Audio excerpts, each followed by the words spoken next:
નમસ્કાર સૌ દર્શક મિત્રો, આજનો મારો ટોપિક છે કે ઘરમાં સંવાદ કરવાથી વિવાદ કઈ રીતે ઘટે.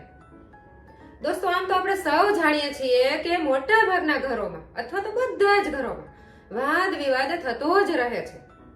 હવે હું તો એટલે જ એવું માનું છું કે જ્યાં વાદ વિવાદ થોડો પણ હોય ને ત્યાં ખરેખર એ ઘર સંસાર ખૂબ સારી રીતે ચાલતો હોય છે. કારણ કે જે વિખવાદ જ ના હોય ને ત્યાં તો મજૂર અને માલિક જેવી ફિલિંગ આવે. એક હુકમ કરે અને બીજો એનું તો સતત સાંભળ્યા કરે. ત્યાં કોઈ બીજો વાદ વિવાદ નથી હોવાનો, કશું કોઈ સંવાદ પણ નથી થવાનો. હવે આવું તો ફેમિલીમાં નથી જ હોવાનું ને. એવી જ રીતે આ પતિ પત્નીમાં પણ આવું નથી જ હોવાનું ને. કારણ કે ત્યાં તો નાની નાની વાતે પણ તકરારો થતી હોય છે, એકબીજાની કુટેવોને પણ સહન કરવી પડતી હોય છે. અને અમુક એવા કુટુંબોમાં તો કેટલા બધા સભ્યો હોય તો બધાના વાત વિચાર સમજણ શક્તિ બધું જ અલગ હોવાનું છે. હવે ત્યાં બધાના મંતવ્ય પણ અલગ હોવાના છે.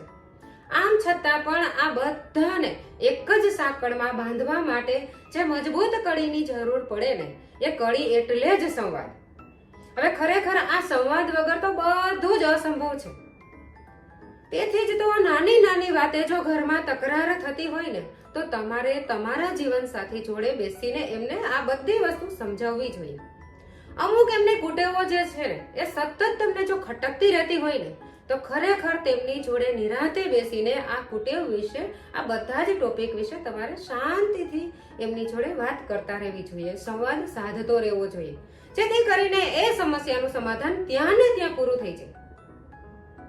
કારણ કે આપણે આ બધી સમસ્યાનું સમાધાન કરતા નથી, કોઈ સંવાદ કરતા નથી, બસ સતત તકરાર કરતા રહીએ છીએ.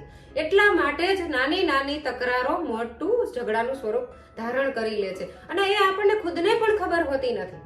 હવે ફોર એક્ઝામ્પલ, હવે કોઈ પતિદેવને પોતે નાઈને આવશે ને એટલે તરત જ પોતાનો ટોવેલ બેડ ઉપર નાખવાની ટેવ છે. હવે આ ભીનો ટોવેલ એમની પત્નીથી જરા પણ સહન થતો નથી. એમની આ કુટેવ એમને બિલકુલ ગમતી નથી. રોજે એનાથી એમને ઇરિટેશન આવે છે અને ત્યાર પછી રોજે કંકાસ કરે છે, રોજે કંકાસ કરે છે, છતાં પણ એના પતિદેવમાં કોઈ સુધારો આવતો નથી. હવે હું તો એવું માનું છું કે એકવાર નહીં, 2 વાર, 3 વાર, 4 વાર રોજે તમારે એમની જોડે શાંતિથી આ વાત ઉપર સંવાદ કરવો જોઈએ. અથવા તો એ ટોવેલ રોજે તમારે સૂકવી દેવો જોઈએ અને ભીનો ટુવાલ બાલ્કનીમાં સૂકવ્યા પછી તમારા પતિદેવને રોજે જણાવો કે આજે તો મેં ટુવાલ સૂકવી દીધો છે. આમ છતાં પણ જો તમને ક્યારેક યાદ આવે ને અને એ ટોવેલ તમે બાલ્કનીમાં સૂકવી દેશો ને તો ખરેખર મને સારી એવી હેલ્પ થશે. હવે આવા મીઠા સંવાદો કરશો ને તો ક્યારેક ને ક્યારેક તો એમનામાં પણ ચેન્જ આવશે જ. પતિ હોય કે પત્ની હોય, ગમે એમાં ચેન્જ આવે ને આવે જ. હવે એવી જ રીતે ઘરના સભ્યો, હવે એમાં પણ ઘણી બધી કુટેવો હોવાની જ છે. હવે આપણે સૌ જાણીએ છીએ કે સાસુ હોય કે વહુ હોય કે નણંદ હોય, ભાભી હોય, આ બધામાં આવી નાની નાની તકરારો થતી જ હોય છે.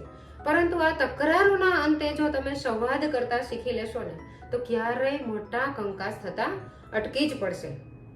બાકી તો આજકાલ આપણે સૌ જાણીએ છીએ કે નાની નાની વાતમાં તકરાર થાય અને પછી કંકાસ શરૂ થાય અને પછી તરત જ છૂટાછેડા લેવાતા હોય છે.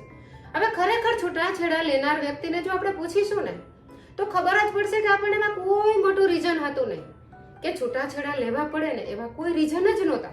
આમ છતાં પણ એને છૂટાછેડા લીધા કારણ કે ત્યાં સંવાદ નથી હોતો. જ્યાં તકરારોના અંતે સંવાદ સંધાતા હશે ને ત્યાં આવા કોઈ ઝઘડા કંકાસ વધશે નહીં. ખાસ કરીને તમારો ઘર સંસાર એમાં સુખે ચાલી રહેશે.